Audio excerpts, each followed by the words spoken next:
नमस्कार दोस्तों। आज के अखबार में मुख्य पृष्ठ पर मोटा मोटा छपा है कि हाई कोर्ट ने अरविंद केजरीवाल की गिरफ्तारी पर रोक लगाने से मना कर दिया।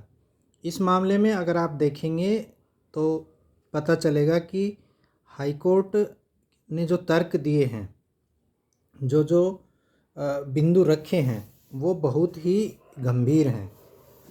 अरविंद केजरीवाल की तरफ से प्रमुख वकील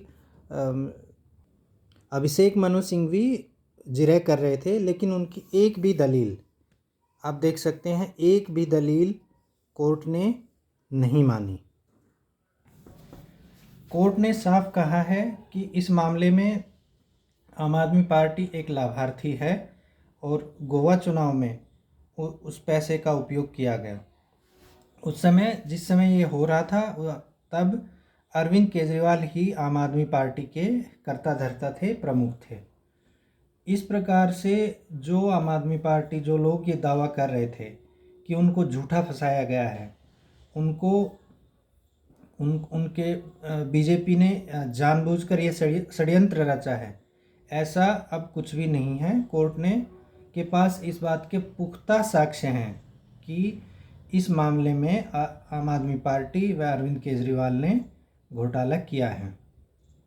अब बात यह है, सवाल यह है कि संजय सिंह को जमानत मिल गई तो उसके बाद क्या?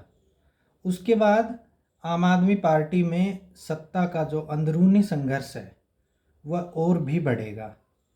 अगर आप पिछले कुछ दिनों की घटनाओं को देखें तो पता चलेगा कि अरविंद केजरीवाल अपनी पत्नी को सीएम बनाना चाहते थे, लेकिन वो किन्हीं कारणों से नहीं बना पाए।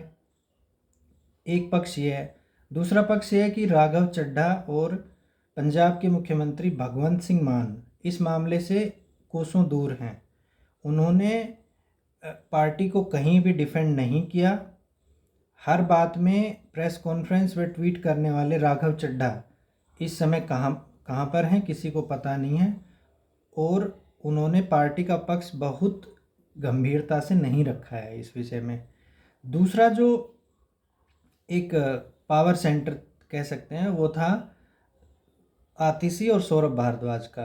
अरविंद केजरीवाल के गिरफ्तार होने के बाद ये लोग प्रमुखता से पार्टी का पक्ष रख रहे थे, हर समय बयान, प्रेस कॉन्फ्रेंस व मीडिया में छाए रहते थे। लेकिन दो घटनाएं ऐसी हुई जिसके बाद से ये लोग अब कहीं नज़र नहीं आते हैं। पहला, अरविंद केजरीवाल ने यह बयान दिया कि इस मामले में पहले से गिरफ्तार नैयर वो आतिशी व सौरभ को ही रिपोर्ट करता था। और दूसरा, संजय सिंह को जमानत मिल गई। संजय सिंह को जमानत मिलने के बाद जब वो बाहर आए तो उन्होंने एक तरह से पार्टी की कमान अपने हाथ में ले ली है।